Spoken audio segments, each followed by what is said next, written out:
This is Jewell Loyd. Most of you guys know me as a WNBA champion, an Olympian, college dropout, but let's add storyteller to that list. I'm bringing my amazing community, my experiences to you and everyone across the world. Welcome to the warehouse. The cool thing about pickleball is that anybody can really be competitive in it. So it's easy to learn. It is hard to master. Your mind has to be thoroughly engaged at all times. I am probably one of the fiercest competitors. I am loud. I'm obnoxious. I don't put up with shit. If you're going to start, you better be ready because I'm going to dish it right back to you. And I'm like, you just woke up the beast. Yeah. Okay. All right, friends, buckle up because today's guest is an absolute vibe. She's a professional pickleball player, a magnet of a human being, and someone whose story is so good you'll forget you're multitasking while listening to the podcast. Shelby Bates is a kind person who walks into a room and instantly her energy upgrades it, okay? On the court, she's a competitor with quick hands, so quick that you swear she's a cheat code. Off the court, she's a friend who shows up. She lifts you up and somehow convinces you that you also can be a pickleball player, even though your backhand says otherwise. But wait, Shelby's also very special, and she's a very special talent, but it's also her heart. She's obsessed with her community. She geeks out on her craft, and she lives with a mindset that's super contagious. She's building a legacy that's way bigger than wins and rankings. Please welcome Shelby Bates to the warehouse. Let's go. Let's go. Welcome, Shelby. Welcome. How'd I do? Thank you for having me. You're a vibe. Made me seem super cool. You are super cool. So our warehouse podcast is really about our community, right? I'm really big on the people around me have really helped me get here. And the place I work out, it's like, it's old, it's dusty, but the people are amazing, right? So if you can create the perfect environment for you to be who you are, work on your craft, like the perfect, like ecosystem for you to be your best self, describe that for us. Oh my God. A gym, a smoothie bar. Ooh. And as many friends that want to be down to do anything, but challenge themselves every day to push themselves to a new level. I like that. I like that. A smoothie bar. Yeah. Oh, gotta have a smoothie. Like maybe twice a day. Twice a day. Loving that. Yeah. Lifetime fitness vibes almost. I like a little bit more private. Okay. Yeah. So who would you have surrounded in that kind of community then, your ideal community? Who would be there for you or with you? Working out, whether it be working out, just hanging out. Oh my gosh. Honestly, I'm going to say I welcome most people. I like to have a really hard shell and think that I'm going to tell people get the fuck out of here. But actually, which most people are going to tell you that I am like that until you break me down and kind of get to know me. And then I'm pretty much just a really big softie. So I'm going to say anybody is allowed in that is within like 2 degrees of separation from me. And then maybe I'll decide to kick you out. And then if you're cool, you can break me down, then I'll let you stay. Okay, cool. Okay, well, cool. Actually, let's dive into that a little bit. So why do you think that like you're a hard ass at first? Like, was there something like growing up where like you had to be so tough and then you like open up? Is there like something from your like, I don't know, like let's dive, like why is that? Well, what's with the tough shell? I'm a New Yorker. Okay. So, okay. it's kind of like built and ingrained into us to stand up for yourself, know where you want to go, know what you want to do, and have a plan of action that seems very concrete. And that's kind of how I've done everything in my life. And then once you kind of like get to know me and you kind of get into my web, then I'm like, we'll get to that later. Oh, we can change the plan. Or like, oh, you actually are super cool. Like we can be friends. I like to keep my circle tight knit too until I'm like, okay, you're cool. Like I like you, but also I know that you're going to have my back and you're going to like do fun things with me, but you're also going to stand up for me in a room where I'm not always there. Okay. Oh. Okay. What part of New York are you from, Shelby? I'm from Long Island. From Jericho. Long Island. Yeah. Long Island. How you doing? I lost that real quick. How you doing? Yeah. How was it like growing up in Long Island, though? Very pretentious, very judgy. Very how do I put this? Like, I'm gonna get in front of you, no one can be in front of me kind of way. So I think a lot of that, maybe my personality kind of stems from that, but my family is super down to earth. We're not really a typical Long Island girl. A lot of people don't recognize that I am actually from New York, and I think that's also a good thing in a way, because New Yorkers have a very big reputation, and I don't always like to fit into that. I love being a New Yorker at heart. New York will always have my heart, but I do not want to have that full reputation of always being a New Yorker. No, I get that for sure. I mean, I've, dating someone from New York, like, I understand it. It's a different mindset for sure. Yes. I've also learned like their favorite color is black and trench coats. Oh, I've learned that as well. I've kind of adapted that, as you can see. I think we all got the memo here. We all got the memo. We read our we read our memo. We read the bio. We did our research a little bit. But so talking about the family, like, your family is important to you. I think you referenced that a couple of times. So can you talk about your family dynamic? How big of a role they played growing up, in New York, and just a little bit. Are you only child? Like, can you kind of talk about your family dynamic? Wait, you're trying to make me cry on this now too. A little bit. I am an only child. My parents and I are super close to my grandparents when they were alive. And they've supported me through everything in my life from very little. I started playing tennis at 4 years old. I played tennis till I was 32. So growing up, I played junior tennis. I played, all around the country. I played college tennis. And then I taught tennis for 15 years. And my parents have always been there supporting me through, especially junior tennis, and getting a scholarship to college was super big.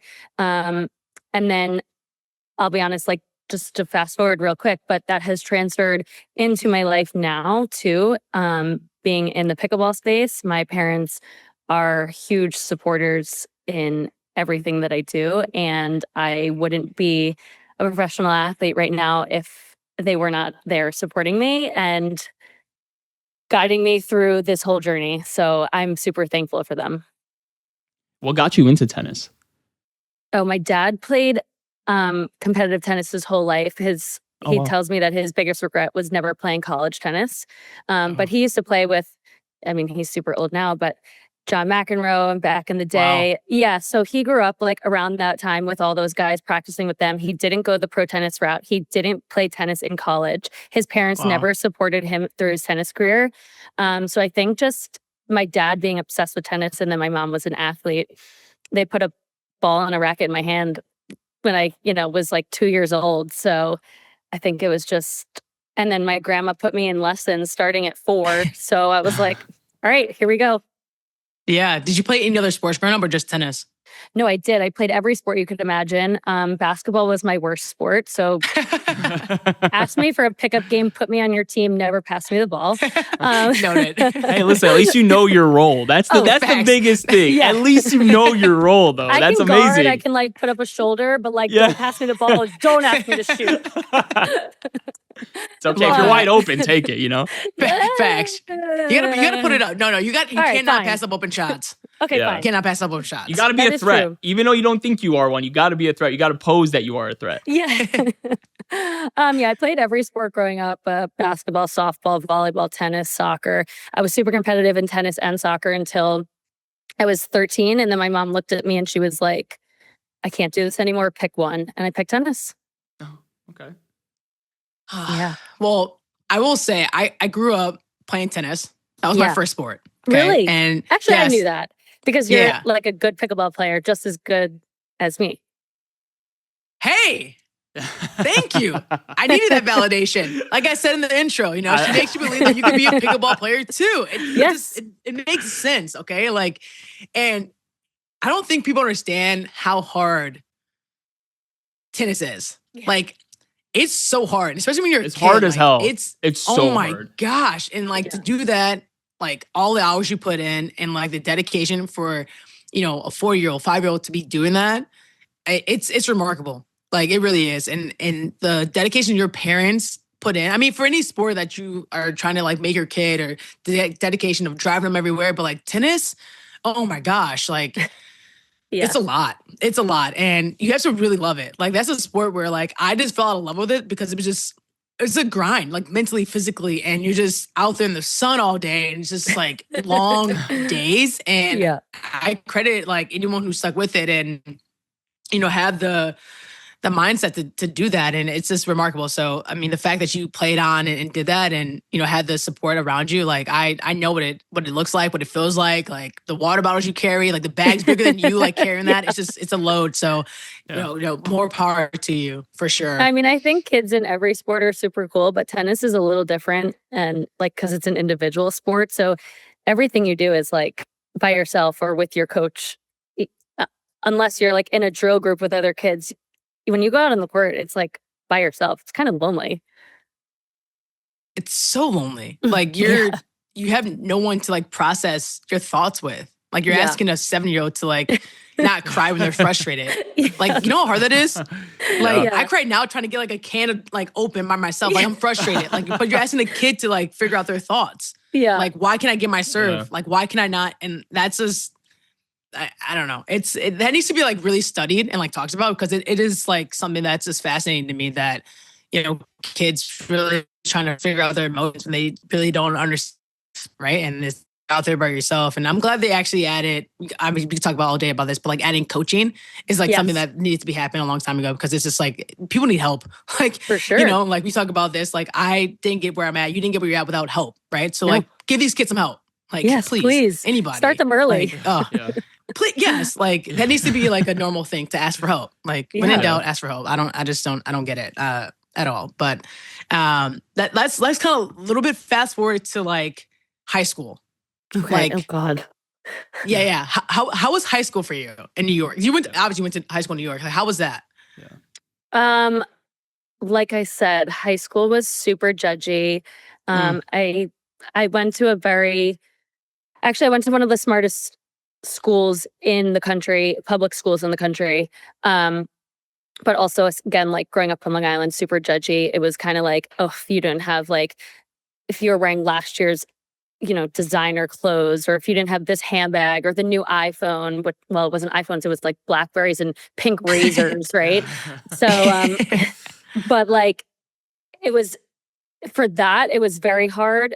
So I actually really thank my parents for making me really stick to a sport, push myself to do that, because I was also able to like stay out a lot of trouble that kids were in. Every weekend I was at a tennis tournament, or the summers I was at tennis camp. I was traveling the country playing tournaments and things, where other kids were, you know, at parties every weekend and at sleepaway camp in the summers, or like teen tours, which is cool. And I kind of miss that. But eventually in high school, you know, dabbling in drugs and started drinking really early. And a lot of kids from where I grew up actually, you know, this sounds kind of crazy, take this for what it's worth, but, you know, rich kid drug problems. Yeah. And so for me, my parents, you know, I was literally at a tennis tournament every week, and I think I went to like 6 parties in all of high school. And one of them was like trying to sneak out, and like my mom's like, okay, no, we're done with this. And I was like, okay, I get it. But yeah. I mean, but I also have some of my best friends from tennis. Yeah. So, I mean, I think Danny and I would probably say like, it's fair to say that like your community was really like your sports community. Like through your, you know, from 4 years old till high school was really like your sports. You really relied on that, and your parents honed in on that decision. And I would say it probably paid off a lot. It, you know, might be times where like, dang, I really wish I could like hang out here, do this. But in the long run, like you learned a lot of habits. You learned a lot about, you know, yourself, I'm sure, based on like your sports community. That was like, that and your family was like Yeah. your hone-in community. Yeah. I mean, it just is kind of shaped who I was like now. And I've realized that as I've gotten older, like the hard work putting in then has obviously transferred into other things now in my life. And it's crazy to think actually though in tennis, I never wanted to play professional tennis. I wanted to get a colored scholarship and that was it. But like being able to do all that and after, going to college and being in school and sports and everything, it's taught me many skills that I don't think a lot of kids have the privilege of learning. As a kid, growing up into this and having that competition, playing tennis, but sticking to a regiment. Yeah. How hard is it for you being, let's say, even starting at even earlier, let's say 6, 7, 8 years old, sticking to a regiment and having that discipline all the way up to, let's say, 14 and then carrying that into, like, for example, senior year of high school, 18. So how hard was it sticking to a regiment when you kind of wanted to do something else or kind of venture out and do something else? I think I think it all goes back to my parents' support. Obviously, they pushed me to do it, but they also never everything was kind of on my own terms of like when I wanted to like get to the next level. So like I obviously played tournaments when I was little, but I had like a country club coach. And at one day I kind of was like, I actually really like this and I want to be, I've obviously always been competitive in anything that I do because, as an athlete, you just are. But I think also, I said to my parents, like, I want to take this to the next level. I want to get better. I want to start traveling for more tournaments around the country. And then I put the vision of college scholarship on the table too. So instead of my parents really making me do the hardest things, it kind of came on my own terms. And then I work really hard when I want something. And so because I think it came from me, I was willing to like, okay, 2 days a week, I had a lesson at 9 to 10 at night because that was the cheaper thing, even like in school, then drill groups 3 days a week. So I was like training like 6 days a week just Did because. you see yourself as like a different breed of kid then at that point? Like when you see your competition, like you put in the work that these kids aren't, at, early ages. You ain't touching this. Like, bring it. Did you already know, like in the back of your head, like, man, I already have a leg up on these guys at an early age? Be honest. Tell the truth. Yeah. No, you know what? I'll be honest, as younger self, not really. I was kind of like, I'm just like clawing at everybody's backside, but like, I'm going to get them. And as I've gotten older and I've appreciated the work more, then now I'm like, all right, you better keep up. Okay. Yeah. I like that. I love that. Do you think your fierce competition at the end of the day not only comes from your family, but being Long Island born and raised in a tough environment like that? Not necessarily tough, but like in a competition environment like that. Did you always feel like that kind of drove you as well? You wanted to be the best thing coming out of Long Island? Yeah. I mean, Long Island produced a lot of good tennis players, but I'll tell you, and people will see it today, even in pickleball now, I am probably one of the fiercest competitors. I am loud. I'm obnoxious. I don't put up with shit. Let's go. Yeah. I don't put up with shit. Like, if you're going to start, you better be ready because I'm going to dish it right back to you. And like, people think like, oh, let me be loud and obnoxious and that'll get to her. And I'm like, you just woke up the beast. Yeah. Okay. She's so true. Love that. Yeah. Awesome. Let's go. Bringing the heat. We're going to get real serious about pickleball. We're about to ask some hard-hitting questions because we need to like make these people believe that pickleball is like legit. So we need you to bring out the intents. All right. So, with the warehouse, I mean, our pillars are, basically based off the crafting community and part of the craft part of it. But take me through something like this.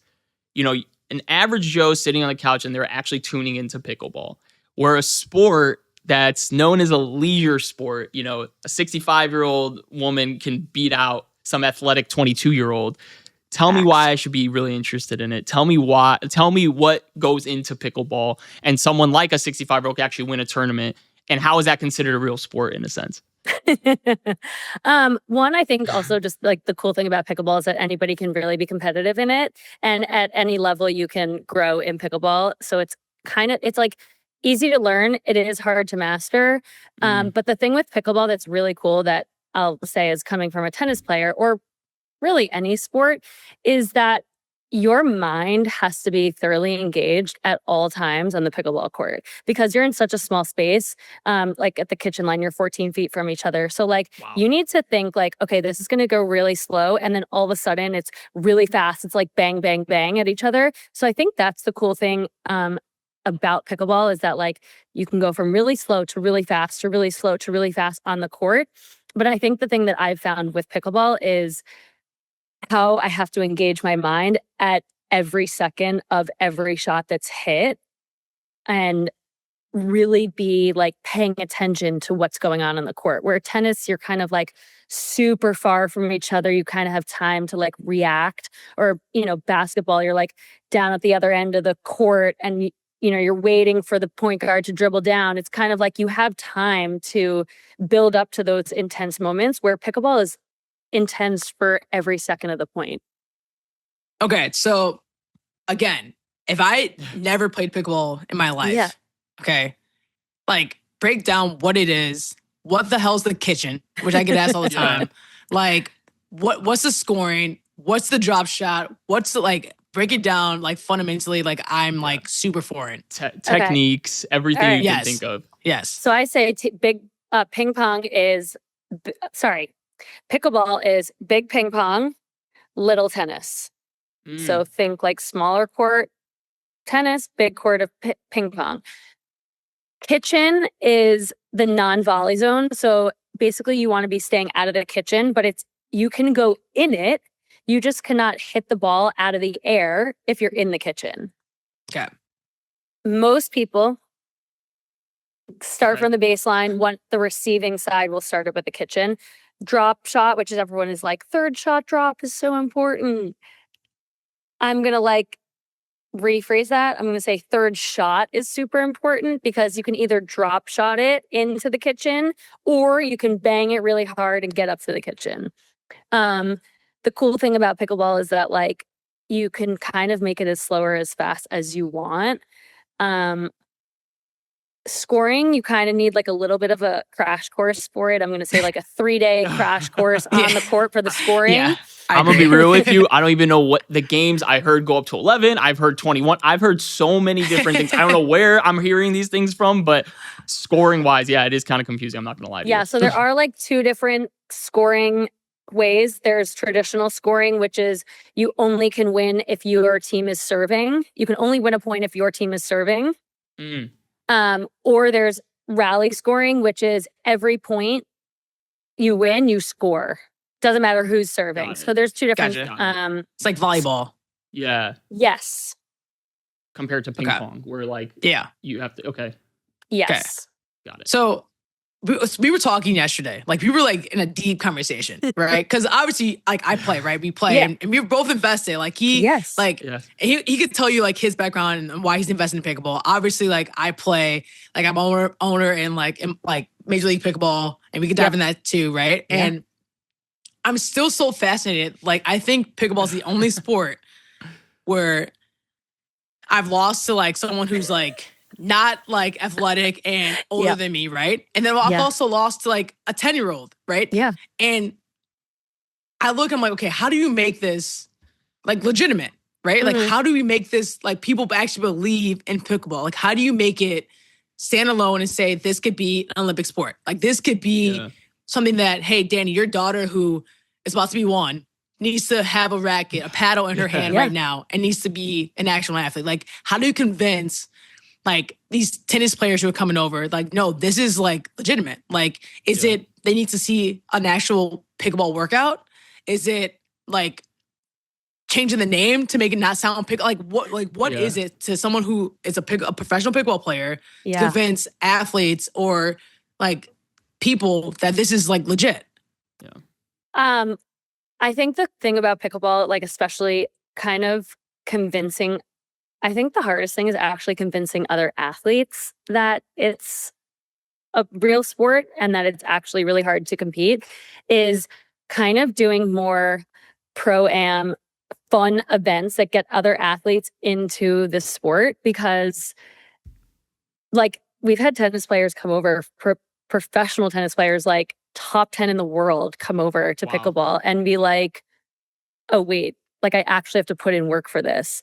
I mean, Jewell, you're top 10 NBA and WNBA player in the world, and like it's hard.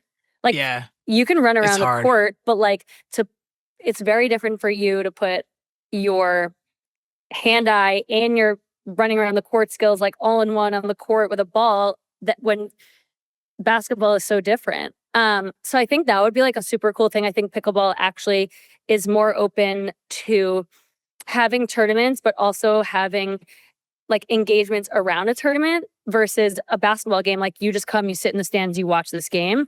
Also, I think the thing with pickleball now is legitimizing it a little bit is it's going to colleges. Yeah. So I think, college kids are now starting club teams, and they're also starting, hopefully they go to like Title IX rules with pickleball and get scholarships for that, because that would be, I think that's also where a really big start is getting it into high schools and colleges. Mm-hmm. As like a curriculum and like actual programs and everything like that as well. As a program, like, like after school, and then making it like college, making it club teams. And then after that, making it like legitimate varsity sports. Yeah. Wow. No, for sure. I mean, the shit's hard, bro. Like, I'm not gonna lie to you. Like, like I train and I have like my Whoop and I have all my analytics, right? Like I burn like way more calories than like my heart rate. It's way more high. Like when I play pickleball than basketball. Like it's not even close. Seriously? I think with I think the reason with pickleball is because, and I find this too, because you're so close to each other at the kitchen, your heart rate like freaks out. And so you're concentrating that much harder. Like, oh crap, like what's happening? Are they going to speed the ball up? Are they going to hit it here? Are they going to lob over my head? Like what's happening? And so you kind of just like dig in deeper, like in your focus and like in your legs. Oh, 100%. That's exactly what's going through my head when I'm at the kitchen. I'm like, I'm literally panicking. Like, what am I gonna do? I'm like, my hand's sweating. Yeah. And you see me at tournaments. You're literally yelling at me like, relax. I'm like, I can't. Just chill. I'm like, I can't. Like, I'm panicking. And like, I play in like sold out arenas, and I'm so calm. Like, Danny's seen me. I'm like so relaxed, chilling at the kitchen line. Oh my gosh, Danny, panicking. She looks like crazy. She's like panicking. Death gripping the paddle, like freaking out. Like I'm like, you're like you one of the top. You can see her knuckles like changing colors, like holding the grip.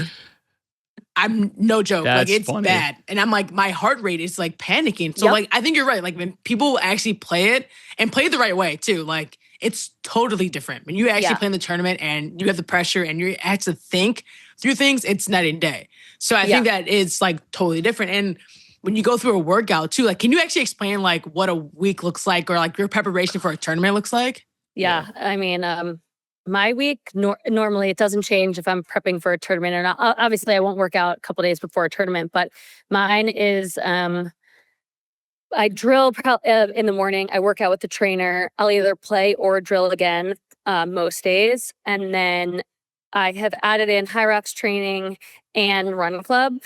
Gosh. Yeah.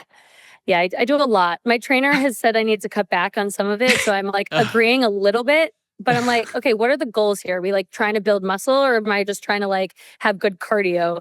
So right now I'm not allowed to run. I'm not allowed to do high rocks. I just am allowed to lift. Yeah. Okay. But pickleball twice a day and trainer every day, about 5 days a week. So what would be the difference between you coming from a tennis background and the workouts there and how they look compared to pickleball, even though you're saying like you're kind of lifting in a different way, but like what are the actual drills that are different? Because at the end of the day, it's a racket and a ball, right? But like, what are you doing? Is it a footwork difference? Is it a speed ball? Tennis is obviously like all ground strokes, a lot of footwork movement on the court so that you can hit ground strokes. Where pickleball drilling, obviously the technique is very different. It's very slow at the kitchen to start. So really working on like the soft game. And the big thing that's different from from pickleball to tennis is the reset shot. So it's like I'm kind of standing in the middle of the court. People are hitting the ball really hard at me, and I'm trying to just be really soft to get it back in the kitchen. Where tennis, I'm used to just swinging like super big and trying to just hit the ball baseline to baseline. Pickleball is a lot different technique, especially at the kitchen. So just working on that every day. Can you explain to somebody who hasn't played what soft game means? Yeah, so the soft game is kind of dinking at the kitchen. It's just keeping the ball low over the net, allowing it to bounce in the kitchen and not letting your opponent reach the ball out of the air. Okay. So I feel like volley, like lob shot, basically in a way, or is that different? No, well, you can lob, but the dinks are they're low over the net. Ah, okay. Yeah. Okay. it's like equivalent to like a floater Got it. in basketball, like a little Okay, yeah. little Basketball little term. yeah. We gotta talk like basketball terms or like Yeah. a little Gotcha. little pitch game, like like Okay. a little putt shot, like one of those. Gotcha. Like Okay. gotcha, yeah. Like, but I feel when I play, also I feel like those are the most nerve-wracking shots too. By the way, but we're not gonna talk about it. My legs are like burning. Burning. My ass is on fire. On fire. Yes. I'm like, I do like the Stairmaster, Yep. I'm doing squats and all that. Yep. On fire in the kitchen.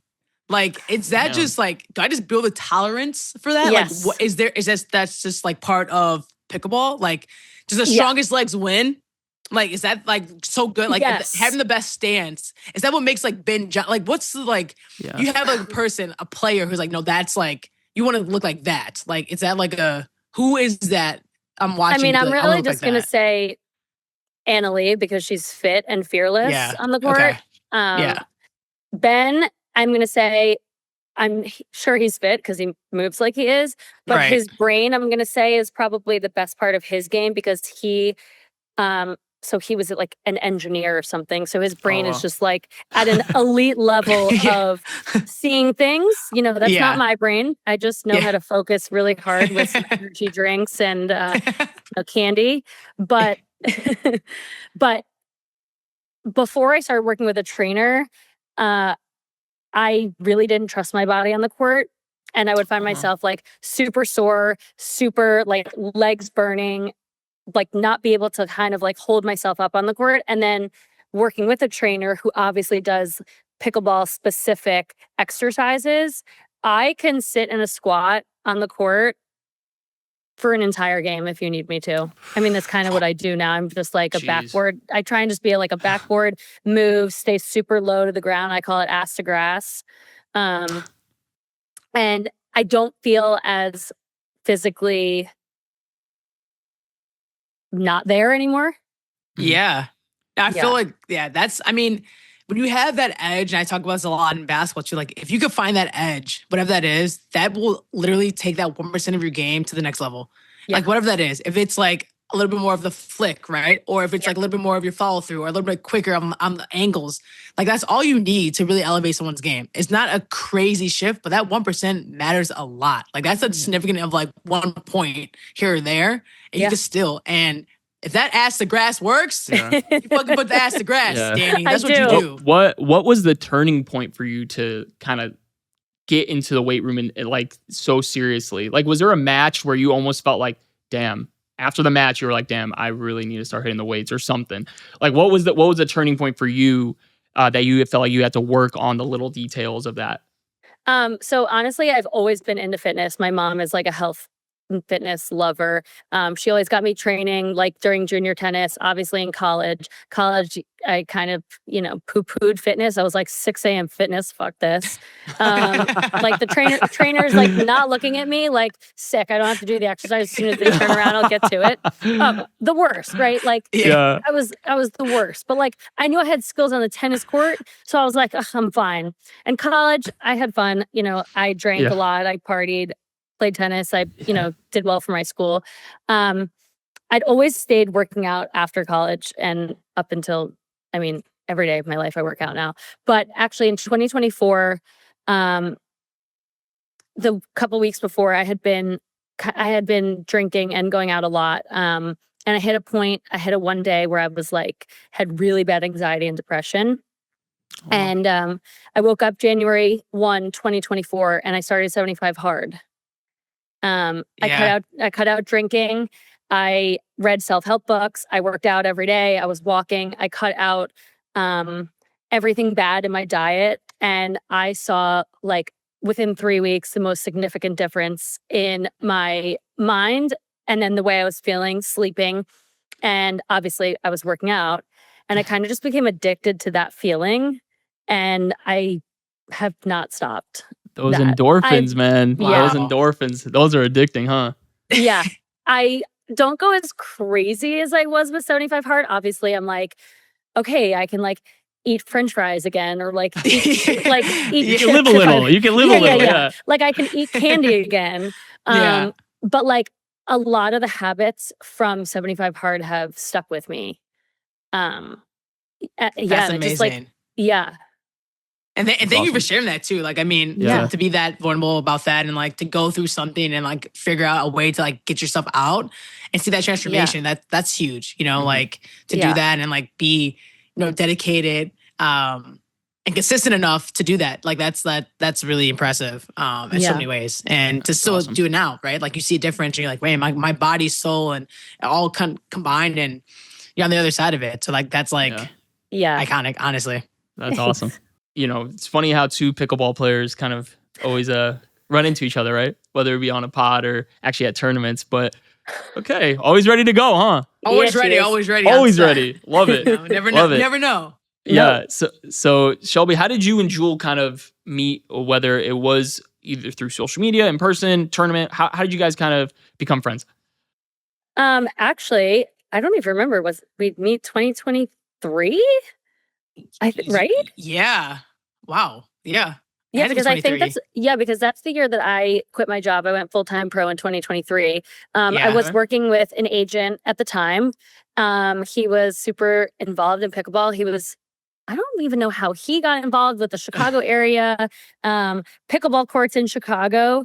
And I think you played at the indoor court that's home court advantage. Was that it? Yep. It was like random too. Like, I don't even know how I even got there, to be honest. It was like someone was like, hey, come play. And I was like, okay. I showed up. Mind you, I was like only playing for like a week at this time. Like not even like whatever. And he's like, oh, come play. Like I have some people coming in. Like, I was like, okay. Okay. Yeah. I showed up and it was like all these fucking pros. I was like, how am I here right now? You're like sick. There's no way I should be here. Yeah. Like there's no way. Yeah. Yeah. So I think that's like, she showed up to the court. We were brought into Chicago for some social media, like learning social media stuff. And we went to play pickleball and Jewell was there and we all played and like went out to dinner that weekend. And then kind of, she came to play a couple tournaments that I would play in, and obviously on the amateur side, but I was like watching her matches. I'm like, okay, just relax out there, but we got this. And we kind of just, I loved having her in pickleball and just supported her in pickleball, which I thought was super cool. And then we've kind of just stayed connected, stayed friends, stayed chatting about things. Our life is similar, but very different in ways. Yeah. Okay. How would you describe Jewell's game? And what do you admire about Jewell's game? Yeah, and pickleball. Well, I admire her tenacity and her drive to not give up at anything. Her game is grindy. That's actually really good. Yeah. Wow. Yeah. Yeah. It's like completely opposite from basketball. It's not smooth whatsoever. Whatsoever. Like basketball is like super smooth, like consistent. Pickleball is completely opposite.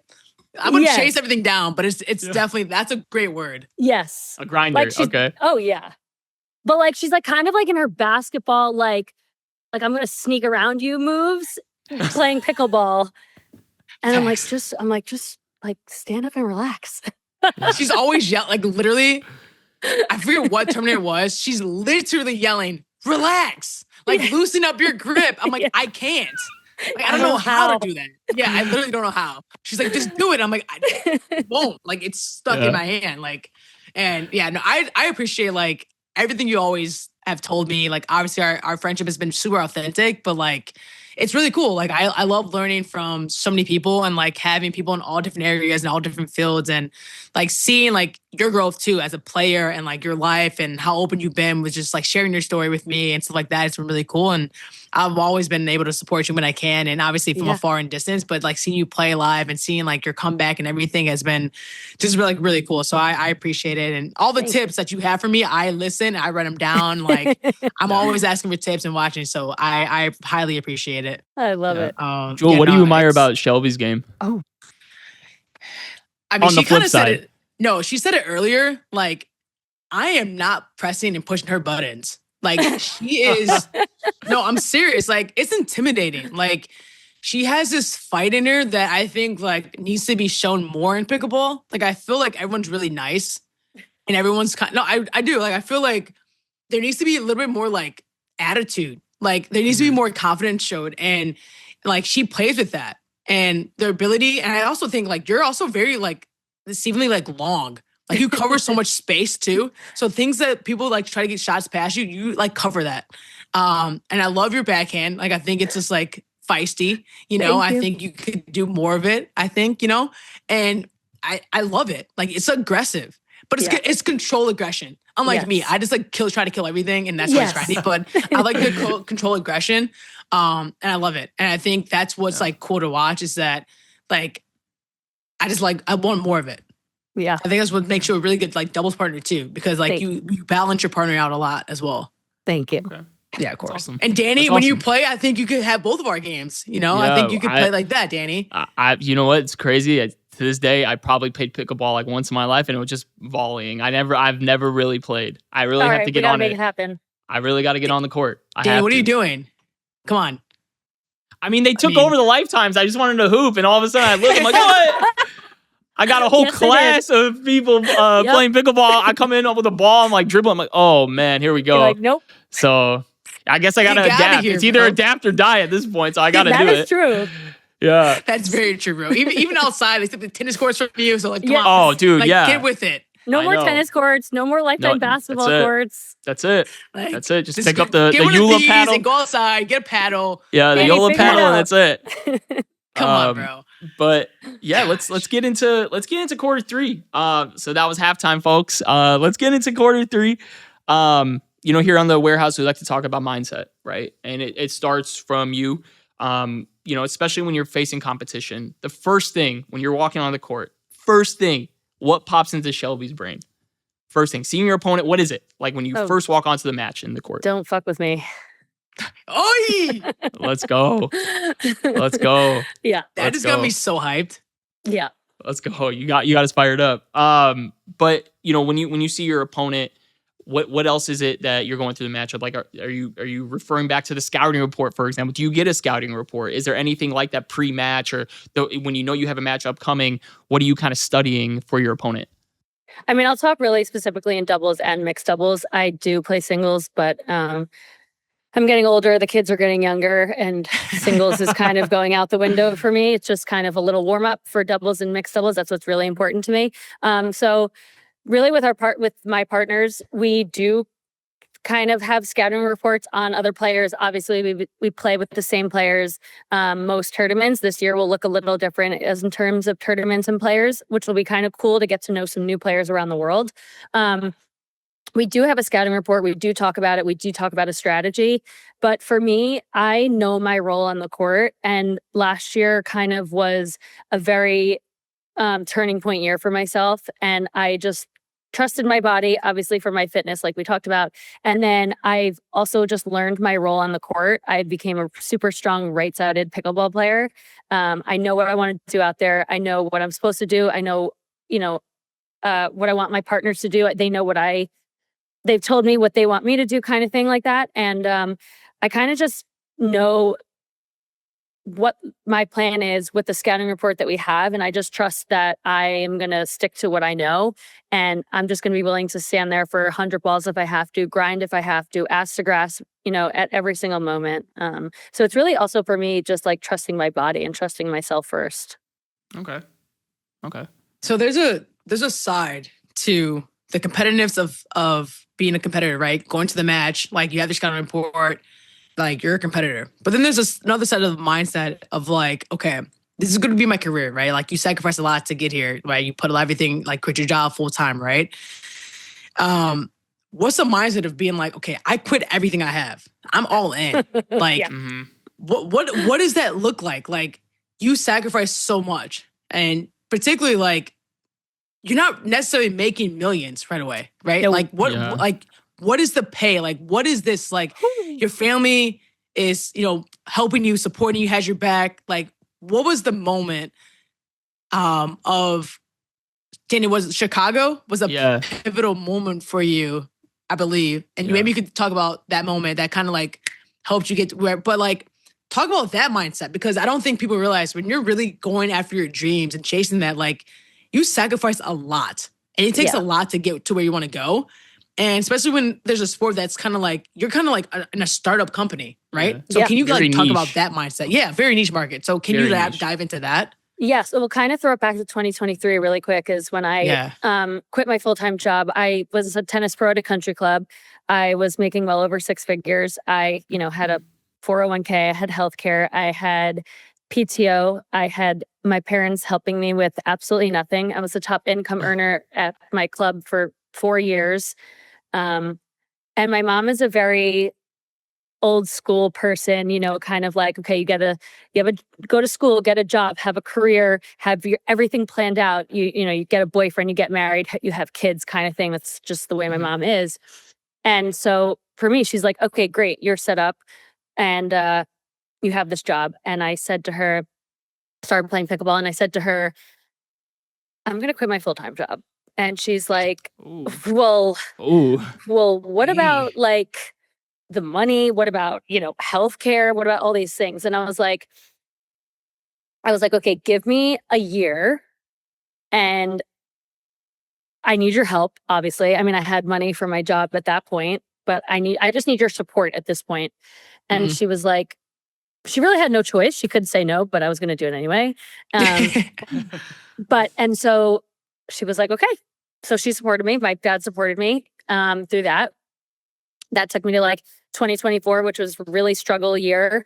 I had one sponsor, and I had a little bit of prize money, and we kind of got into that 1 year mark. And I was like, Mom, I think this can go somewhere, but like now I need your support financially because my one sponsor and my prize money is not really allowing me to live the rest of my life. Also, like I live on my own. I own a house in Florida, like all these things. It's, life is lifing.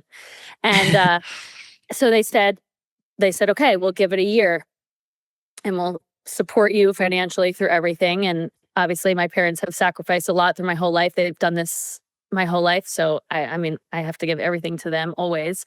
And then in 2025, I kind of started the year off slow. I dropped my sponsor. I had no agent. So it was now me and my parents supporting me. And when I got rid of my sponsor, it was now really just my parents' money. And I had felt something click within that year. I don't really remember when.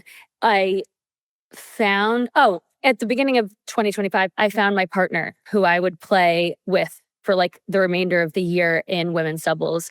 And slowly after each tournament, we started getting better and better. And I hit a point in that year where I said to my parents, if nothing happens by the end of this year, I'm going to have to quit pickleball. And this was summer of last year. And then I won my first tournament with my partner on the APP tour. And so that gave us confidence to keep going through the tournaments. And I kind of was like, okay, let's keep going. And then, 2 tournaments later, we won another one. And then 2 tournaments later, we won another one. And so I finished 2025 on a really high note. It was a really turning pivotal year for me. The crazy thing is that I still have no sponsors. I have no agent. So pickleball is a really, funny sport. We've kind of gone highs and lows in a lot of different things, a lot of different tours, a lot of different negotiations going on. But I think this year will be a super cool year, a super fun year. We're going a lot international, so it will be super fun. But that was really like the biggest mindset for myself, is just kind of like having to lean on my parents, but then also having a turning point moment where I was like, okay, I'm not done yet. Yeah. Well, if there's any sponsors, listen to the Warehouse podcast. Yeah. They've been kicking ass all year and going into this year. So please, sponsor Shelby and her partner, please. Yes, I mean, that's so fascinating though, because like in any, like in the sports world, like you start winning, like things are popping in. Yeah. Right. Like that's like the normal. That's why you play. Like everyone's like, you win, like everything else will come. Right. Yep. And that's what you're told. That's what like you preach in anything you do, college, like whatever. And it's like, you guys have shown success. There's a story there to be told too. I was like, oh, there's the story. And yeah, you guys are still waiting. So it's very interesting and very fascinating too, because like you guys have done everything, the work, the grind, the winning, like the traveling. Right. And so like, I mean, I know things are going to come, and like you said, there's waves, but your story is fascinating because you have the iconic story of everything of an athlete. Like you have done everything an athlete's supposed to do. And so you should be respected like an athlete. Like no one should ever look at you as a pickleball. Oh, you're just a pickleball athlete. Oh, you're just like, no, like you are an athlete.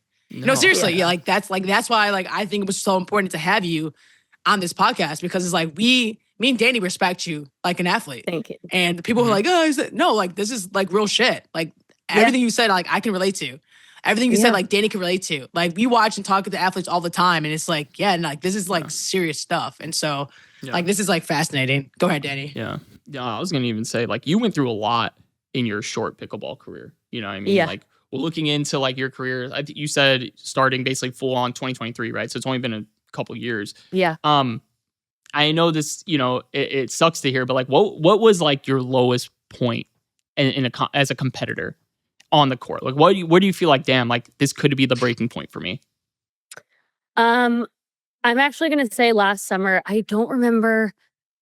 Oh, I can't remember exactly what it was. But there was a moment, and I went on the phone with my mom, and I said, if something doesn't click soon, I'm gonna have to quit pickleball.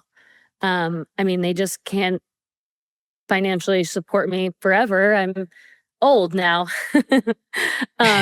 But so it really was it was really last summer, right before I won Chicago.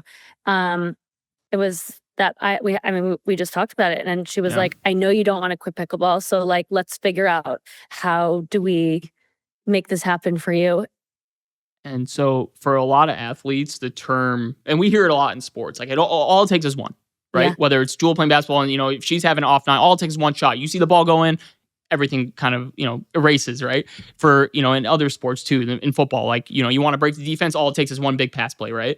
But for you to get that one opportunity and to make the most of it, if it was Chicago, and it seems like it was Chicago, and, us being from Chicago, we love our city, but like, take us through Chicago, take us through that tournament, take us through everything through it, going from that low point all the way to the high and continuing the ascension of Chicago. Obviously I played with the same partner who I'd played a bunch of tournaments with, and we kind of just went into that tournament.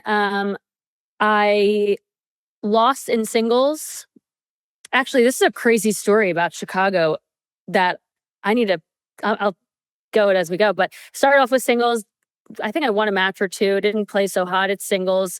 And then mixed doubles, unfortunately, lost like a heartbreaker the day before. And then we go into mixed doubles. Then we go into women's doubles. This is a crazy story. Yes, love this. I'm locked in. So let's go. I like to go to bed at 9:00. Got to wake up super early. But I think we were starting 8:00 start in the morning. And so for those who don't know pickleball, you play each day, you play one event all the way through till its completion up until the finals. So finals it's what we call Championship Sunday, but you play 4 or 5 matches through an entire day of that one event. Okay. I go to bed after mixed doubles that night.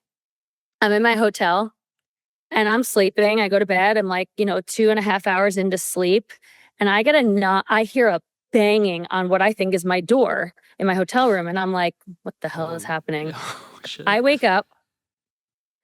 The door across the hall has 3 cops standing outside, and they're banging on this door. This guy will not open the door. He has locked himself in the hotel room with his wife and daughter. And then I hear, as I'm looking through the peephole, and now I'm like, my heart is pounding, like, what the frick? It's 12:30 in the morning. I've gotten 2.5 hours of sleep. And then I hear the one of the cops say, like, we heard he has a gun. Oh, and I'm gosh. like, Jeez. okay, what is really happening? So now I'm like Jeez. calling down the hotel. I'm like, what's happening? They're like, oh, it's under control. Okay, well, for like an hour, the guy does not answer the door. He doesn't open the door. He's just talking back and forth to the cops. We're fine, we're fine, we're fine. And I'm like, what the hell is happening? And so I sit there for the entire night watching what is happening through my little peephole in my hotel room. And I do not go back to sleep for the rest of the night. Oh Eventually- my gosh. An all-nighter. I know. Eventually, the cops get the wife and daughter out there safe, and they arrest the husband and take him off and everything. But I got 2.5 hours of sleep going into no. Women's Doubles Day, which is my most important event. Wow. I mean, And I didn't tell my partner. I was like, we're just gonna pump energy drinks. We're just gonna grind, and we're just gonna lock the fuck in right now.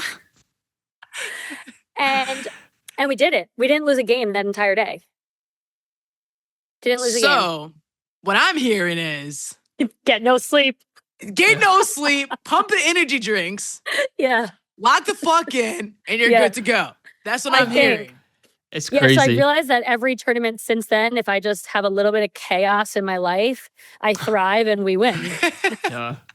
There's beauty in chaos. I'll tell you that. There There's is. beauty in chaos. There's There is. beauty in the struggle. There always is. I mean, like, that's in that story. I was gonna say, like, you're in Chicago. I was thinking, it's late. Chicago's a nightlife city. I was No. out. I was no. No. It was the worst of the worst. That It was was like the that's worst. crazy. I don't drink. Like, I That's- don't really go out That's anymore. crazy. Yeah. That was but, not where I saw that story going I whatsoever. know. Yeah. But Dang. for you though, taking it back to Chicago, you guys end up winning. And Yeah. that was a pivotal turning point to your career and kickstarting everything. The ascension's going crazy, all-time high vibes. But like the process to get there, and Jewell and I were talking, and the one comparison we kind of had for you is Bruce Wayne, Dark Knight Rises in the Okay. pit. Okay. Because Yes. you were jumping from cliff to cliff to cliff to get out of the pit, and sometimes you would fall, or sometimes it would be a struggle, but ultimately you trusted the work and you trusted the community who was backing you, because in the movie they were telling him, don't use the string, you have to jump, and he trusted and believed it, and now you're out and you're out of the pit. Now Yeah. you're saving the day. Now you're Batman. You know what I mean? Like, so that's Batman. kind of the comparison we had for you in love it. that situation, in the flow of it. So I love it. All right. Last question. Okay. Last question. Uh-oh. No, it's an easy one. yeah. Legacy. Oh my gosh. What is your legacy? Or what is your biggest impact that you want to leave? I think for me, my biggest thing that I want people to think about when they think about me on the pickleball court when I retire, hopefully not for, many years, but is that I always was a fierce competitor with a lot of energy, a lot of emotion on the court. And I think that's super important as an athlete, is to realize that you don't always have to control your emotions like everybody thinks, but you just have to be able to use them and fuel them to fire you up to give it your best effort when you step out on your court or your field or anything that you do.